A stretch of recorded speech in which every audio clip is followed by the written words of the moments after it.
Pak Irwan tadi udah bilang mas saya nanti setiap tahun diutus 5 orang dari MSC.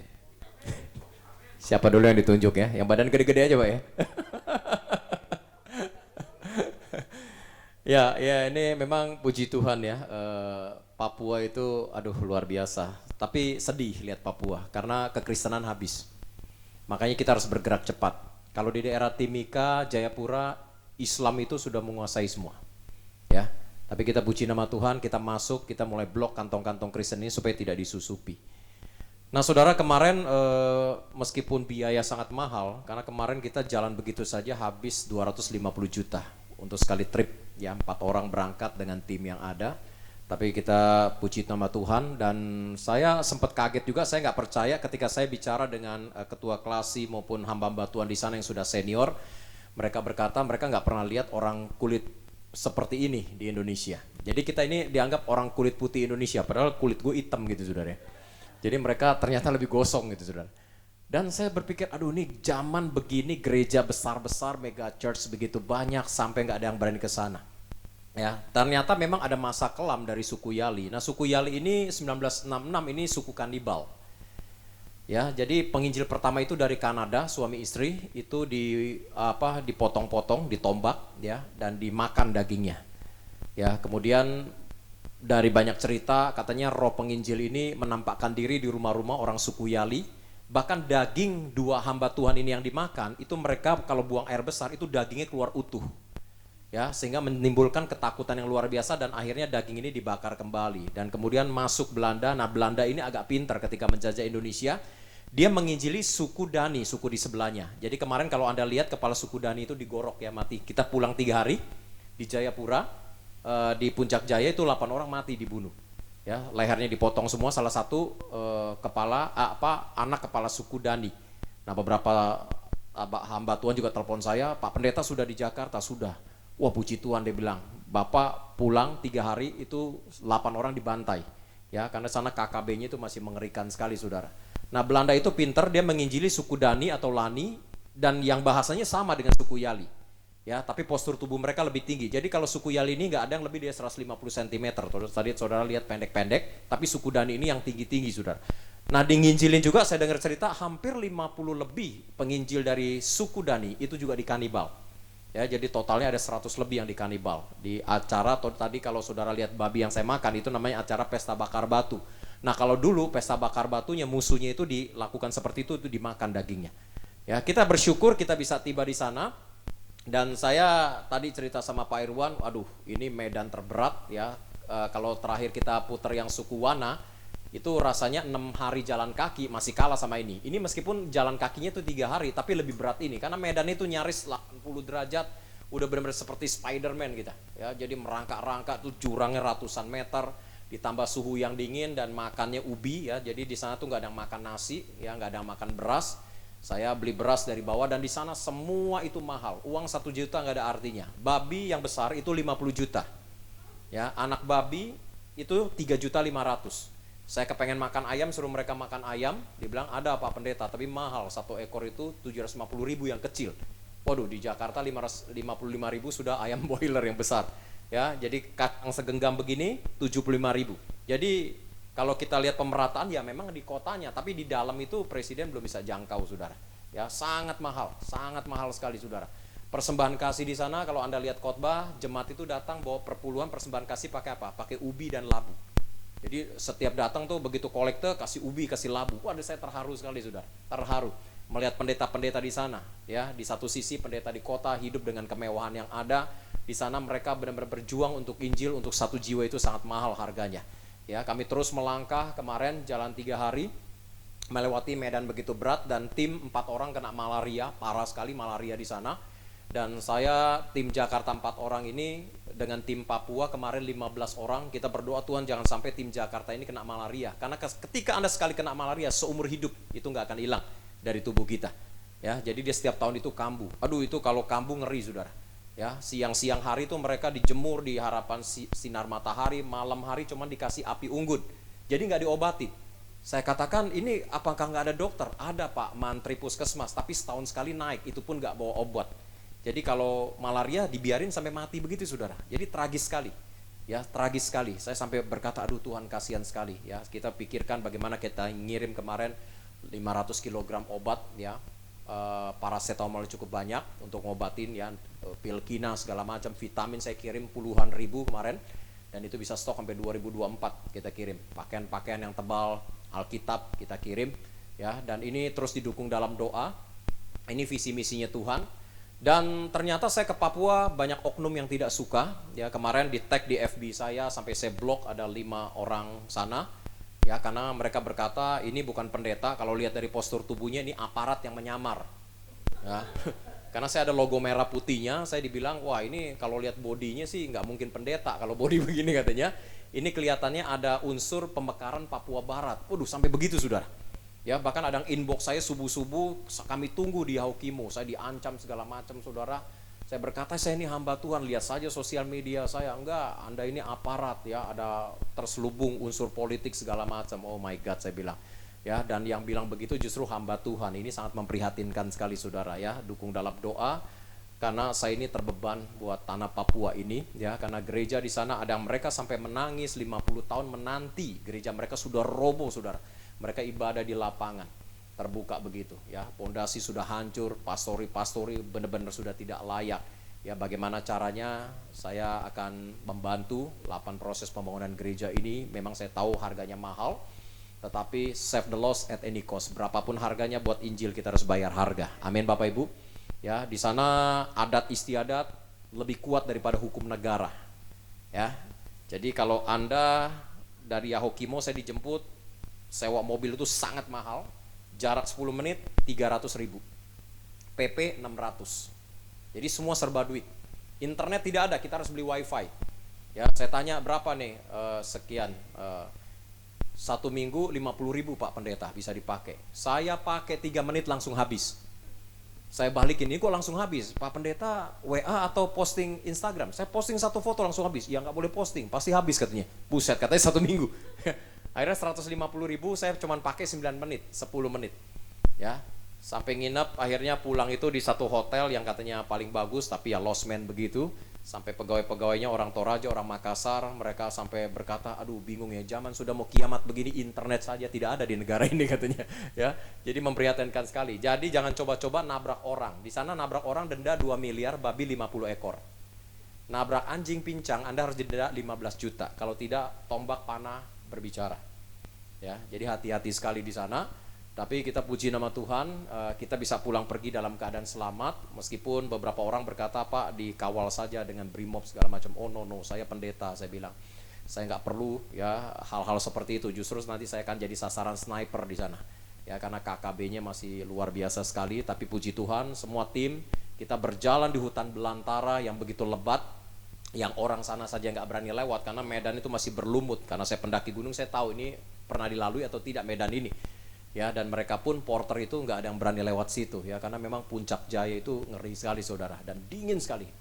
Kita tidur kalau nggak pakai api unggun nggak akan sanggup untuk tidur. Jadi masyarakat sana itu mengandalkan api, dan cuaca sana sangat ekstrim. Matahari itu cuma keluar jam 9 pagi sampai jam 11, jam 11 sampai jam 5 itu selalu hujan berkabut. Itu sepanjang tahun dari Januari sampai Desember saudara ya. Jadi malam itu sangat dingin sekali, dan anugerah Tuhan lah kalau saya perhatikan ya, kita tim 4 orang ini, saudara tadi kalau lihat minum air mentah tiap hari, gak ada seorang pun yang diare. Dan lintahnya itu ngeri banget, jatuh di leher lah, ya, buka sepatu udah penuh dengan lintah, ya. Jadi kadang-kadang jatuh, ya. Dan ada satu binatang yang nyaris hampir saya pegang, ternyata itu kaki seribu itu di Jakarta itu kan merah, kalau sana warnanya hitam. Ternyata dia kalau sekali gigit itu dalam hitungan menit kita meninggal saudara.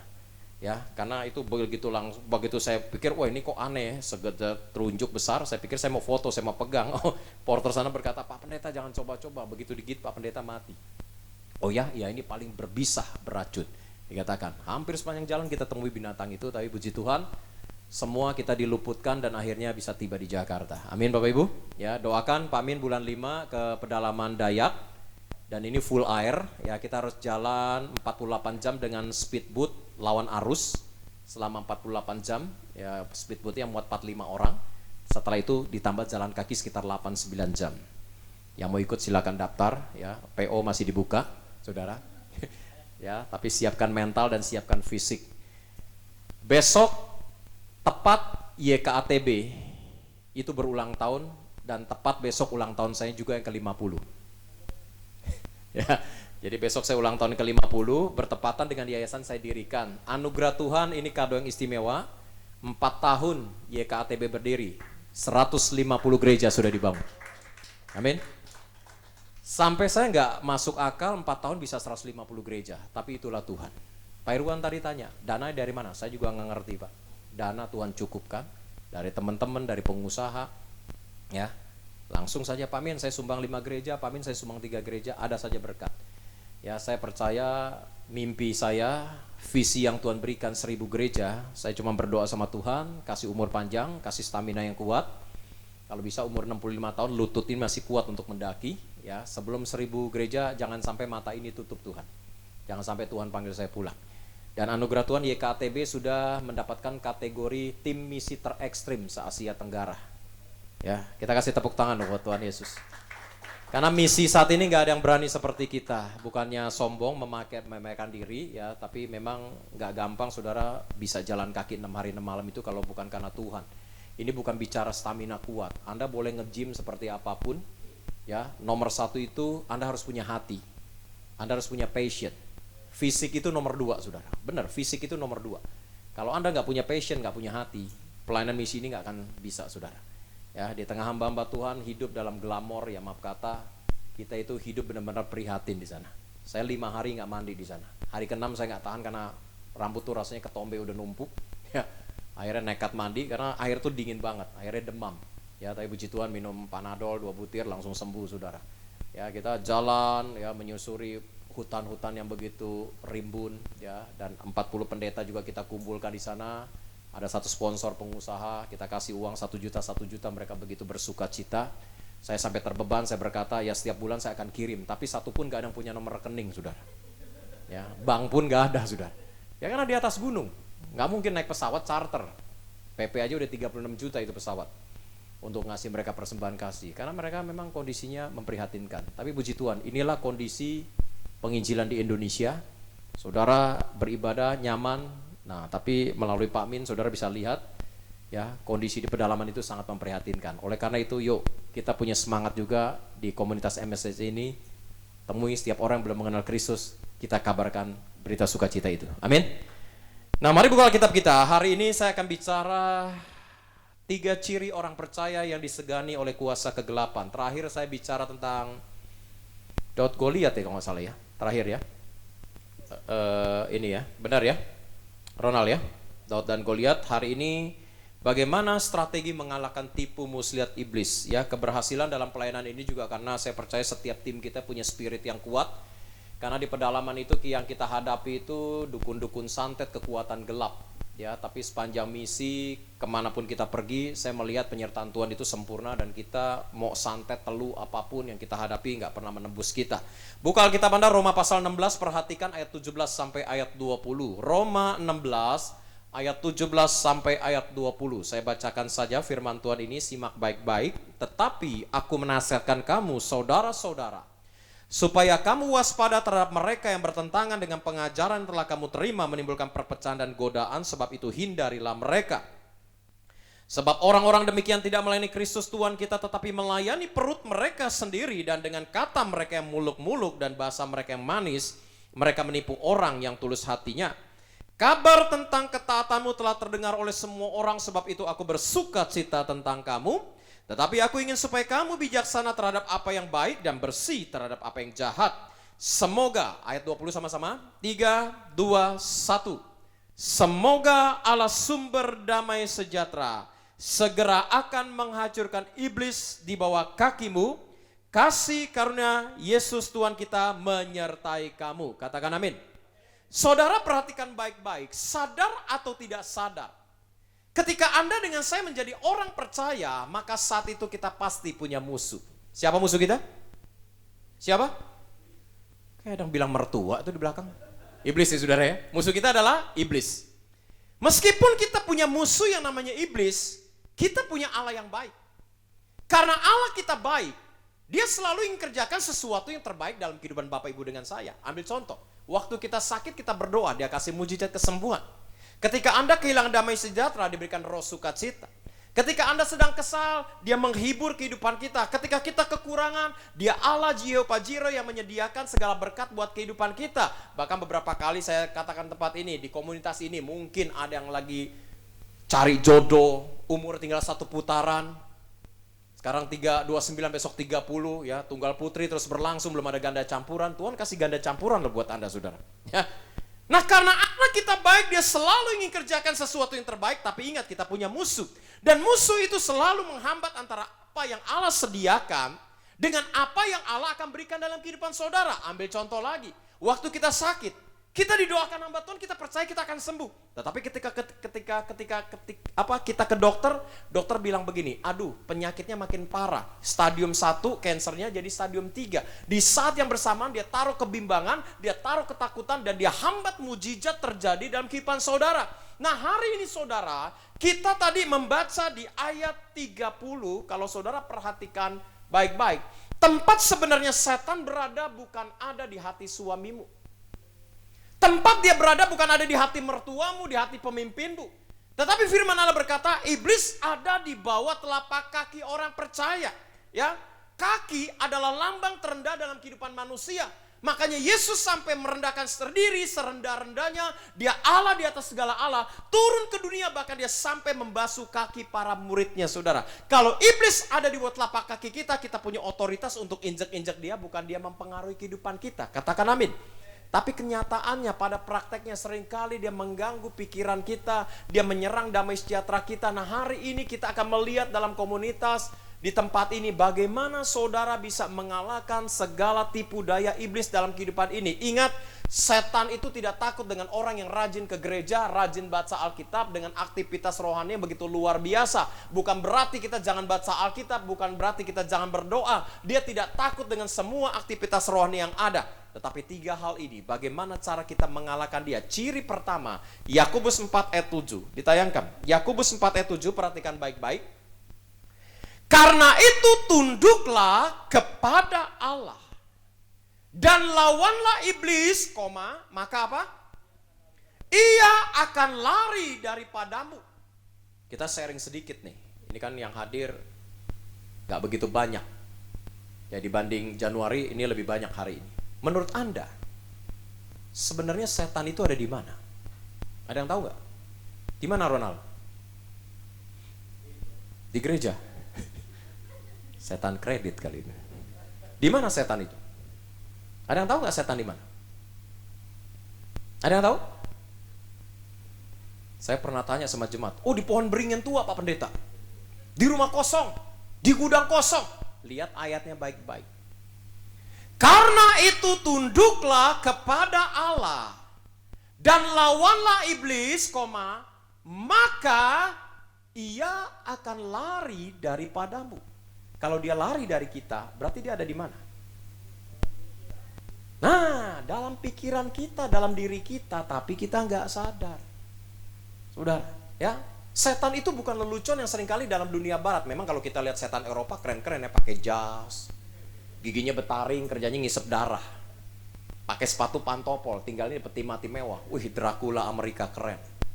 Anda lari ke Cina, ke Cungko, setannya tajir-tajir Bapak Ibu. Pakai topi kaisar, baju kaisar, lompat-lompat. Dikasih kuning-kuning, dia diem, sudah. Lari ke Timur Tengah, setan juga kaya-kaya ya. Ya, itu jin sepatu sampai melengkung-melengkung, pakai baju warna-warni, digosok kendinya, jin keluar, dia keluar. Tapi begitu lari ke Indonesia, setannya memprihatinkan Bapak Ibu.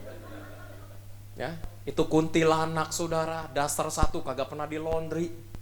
Ya, tuyul cuma pakai CD satu, kerjanya nyolong duit. Bahkan ada setan termiskin di dunia karena naik Grab Uber aja nggak bisa, karena datang nggak diundang, pulang nggak diantar. Namanya jalangkung. Itu ada di Indonesia. Dari segi hantu aja Indonesia udah kalah, Bapak Ibu. Apakah seperti itu? Itu hanya lelucon, ya. Nah, apa sih arti tunduk kepada Allah? Tunduk kepada Allah bukan berarti setiap Sabtu tak ada di komunitas MSC seperti ini. Minggu kita beribadah ke gereja masing-masing. Nanti siang kita makan, kita berdoa. Tunduk kepada Allah artinya apa, saudara? Apapun yang Allah firmankan dalam kehidupan saudara, Saudara suka atau tidak suka, menyenangkan atau tidak menyenangkan, tetapi orang yang tunduk kepada Allah, dia akan berkata demikian, baik Tuhan, aku tahu ini yang terbaik dalam kehidupanku. Saudara, perhatikan baik-baik, tunduk kepada Allah, apapun yang Allah firmankan, suka atau tidak suka, bertentangan dengan daging kita atau tidak, kita akan tersenyum berkata, Tuhan baik, aku akan lakukan. Saudara, nah Tuhan Yesus pernah memberikan satu teladan yang luar biasa. Kelihatannya di Alkitab, Yesus itu pernah tidak taat, dalam tanda kutip. Tapi kita percaya dia taat 100% sampai mati dipakukan di kayu salib. Katakan amin. Di mana kelihatannya Yesus berusaha untuk menolak perintah Bapa? Di Taman Getsemani, saudara. Malam hari itu dia bergumul begitu hebat. Karena besok dia akan disalibkan. Ya, dia tahu besok dia akan disalibkan untuk menyelamatkan dunia. Dia tahu salib itu sangat menyakitkan. Dan salib itu bukan tradisi daripada Roma, tapi tradisi Persia. Ya, untuk menyiksa apa? Para penyamun, pembunuh, pemerkosa. Setelah disalibkan, mayatnya digantung 3 hari 3 malam, dipertontonkan di depan umum, baru diturunkan. Saudara, dalam kondisi seperti itu, Yesus kelihatannya dalam tanda kutip berusaha, kalau bisa jangan deh. Makanya keluar satu doa, dia berkata, Bapa, kalau boleh, biarlah cawan ini berlalu daripadaku. Kalau boleh saya jangan disalibkan. Tapi dahsyatnya bukti ketaatan Yesus sampai mati dipakukan di kayu salib. Dia berkata, tapi bukan kehendakku yang terjadi Bapa, melainkan kehendak Bapa. Katakan amin. Ya. Nah saudara, tunduk kepada Allah, apapun yang Allah firmankan. Kalau Anda ingin melawan semua tipu daya iblis, nomor 1 saudara, tunduk kepada firman Tuhan. Tunduk kepada Allah. Segala apapun yang firmankan, tunduk, taati saudara. Maka iblis mikir buat nyerang kita. Saya kasih satu kesaksian. Tadi pagi saya WA Ronald, karena Ronald pernah dampingi saya beberapa kali di HMC, dan dia mungkin sudah dengar lebih dari 1 kali. Nah suatu hari ada seorang jemaat saya, anak sekolah minggu, itu selalu dirasuk setan, sudah. Kemarin, tadi malam nih saya pulang, dari pagi sampai malam nih saya di Cikupa, mendoakan satu pengerja juga, yang modelnya kayak mama saya, Loktung, saudara ya. Jadi rohnya itu dikuasai oleh roh leluhur. Jadi bisa, wah udah ngaco, didoain segala macam, saya motivasi dia, model begini ada tanggal jatuh temponya. Kamu harus lawan, karena di indigo. Ya, kamu harus lawan. Nah, jemaat saya ini anak sekolah minggu usia 10 tahun. Setiap pujian penyembahan, dan anehnya selalu pas pujian penyembahan dia dirasuk. Firman Tuhan enggak, dia duduk tenang. Tapi begitu praise and worship, dia kerasukan. Dan setelah sekolah minggu dia duduk di bawah, di ibadah raya, itu waktu kerasukan, diaken saya wakil gembala yang badan besar-besar nggak bisa pegang dia. Itu bisa disapu, itu bisa mental semua. Memang kalau orang kerasukan tuh, aduh badan itu kayak bambu, kayak besi, sudah saya pernah pegang itu. Nggak sanggup kita melawan dia, kalau bukan kekuatan Roh Kudus. Ya. Dan akhirnya wakil gembala mulai lapor, Pak Min ini udah ganggu banget. Karena saya setiap minggu kan cuma ada perjamuan kudus. Ini udah ganggu banget, Pak. Pendeta tamu undangan udah ngomel komplain. Ini nggak bisa nih setiap ibadah seperti ini. Ya udah panggil. Saya katakan, saya akan layani. Dipanggil saudara. Dipanggil, mamanya di luar. Ini anak saya mulai konseling. Nah, kenapa sayang, saya bilang. Kenapa kamu setiap pujian penyembahan itu teriak panas, panas dan akhirnya kerasukan? Ya, makanya kalau saudara perhatikan, kita ini orang karismatik ya. Gereja-gereja setan itu jarang berani nyusup. Seandainya nyusup pun biasanya pas firman, pas PPW, praise and worship tuh dia nggak berani nyusup. Karena dia nggak tahan dengar pujian penyembahan setiap orang-orang percaya. Katakan amin. Ya, jadi kalau pujian penyembahan tuh biasanya gereja setan tuh dia nggak masuk ke gereja-gereja yang karismatik. Biasanya dia selalu datang tuh duduk di belakang. Bukan berarti yang di belakang ini gereja setan semua, bukan. Ya. Pastor Boyka langsung mau pindah dia. Ya. Jadi saudara, ketika pujian penyembahan dia nggak kuat menghadapi hadirat Tuhan. Dan akhirnya saya mau tanya, saya bilang begini, nah kenapa sayang? Saya bilang, kamu kenapa sayang? Setiap pujian penyembahan kamu selalu teriak panas. Ini anak polos, 10 tahun. Om pendeta, om gembala, dia bilang begini. Kalau saya panggil nama Yesus, om, di sebelah saya ada nenek-nenek pegang cambuk. Saya senyum-senyum, banyak nonton film horor lo ya.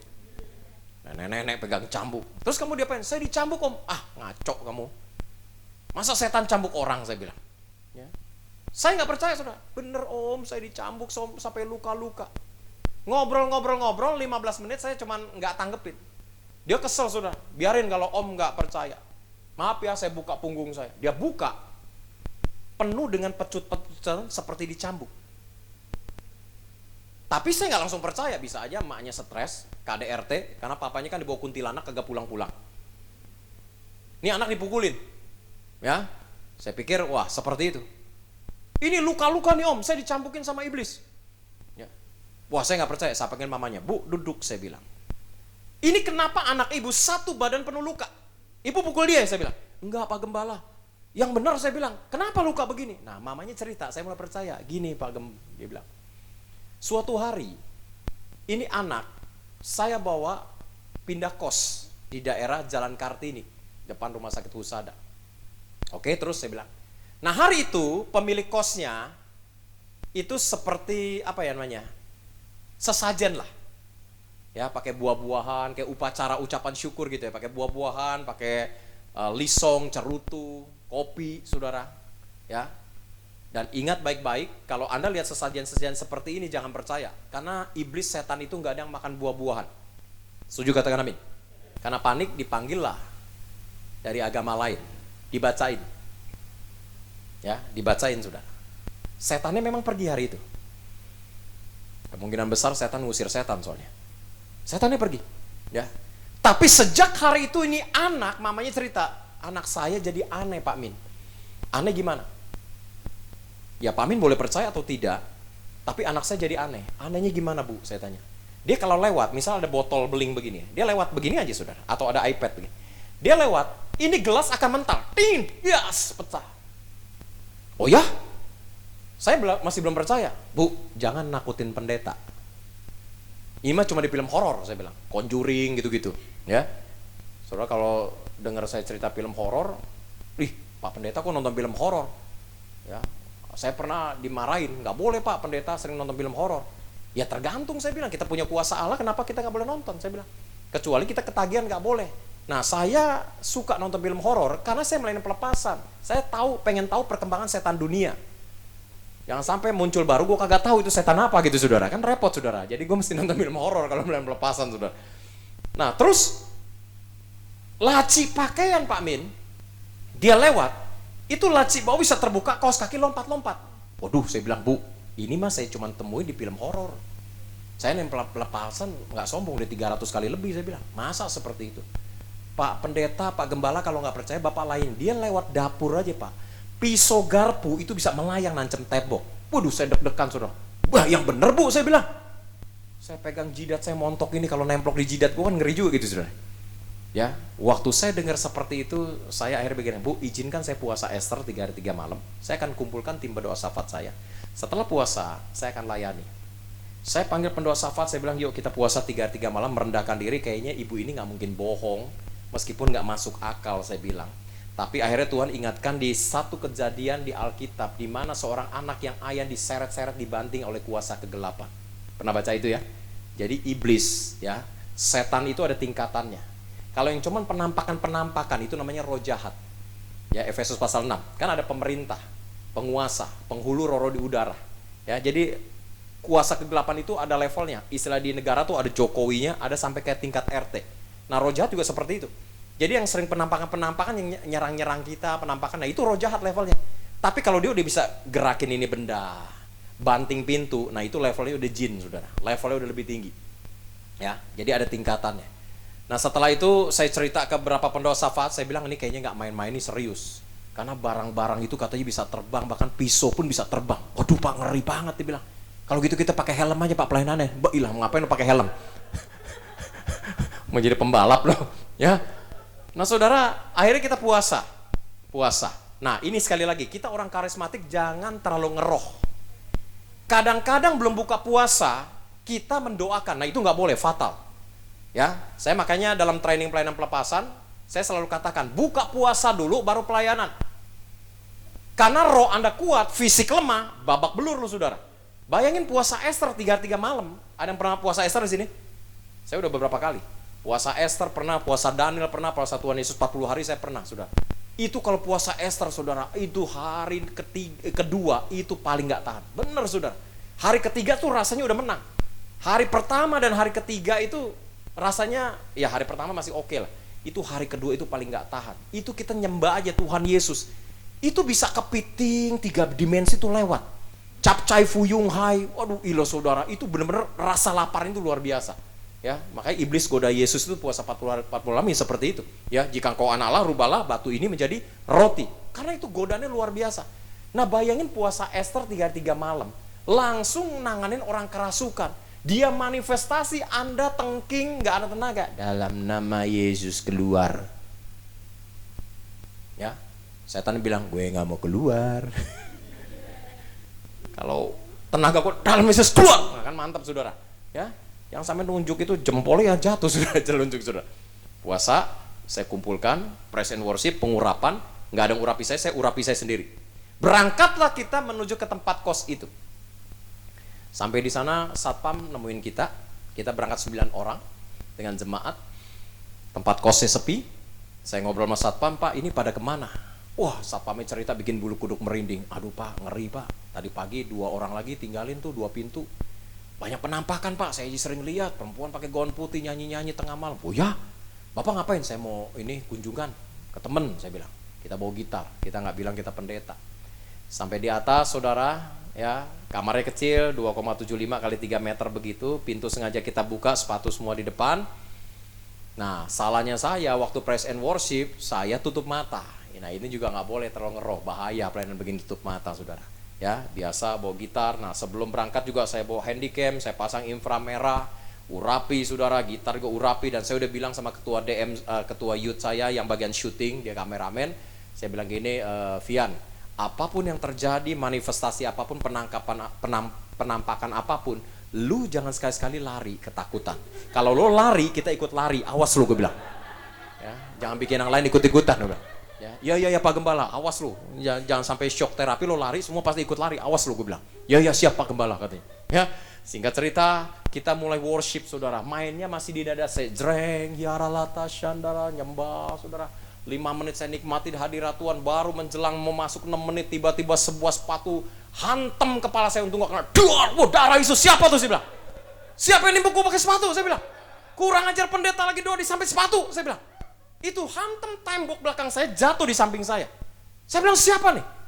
Ya, semua melek mata. Siapa yang nyebit? Gak ada Pak, itu temennya satu, melayang sendiri sepatu. Yang bener lo melayang sendiri? Iya Pak, terbang sendiri ngantem Bapak katanya.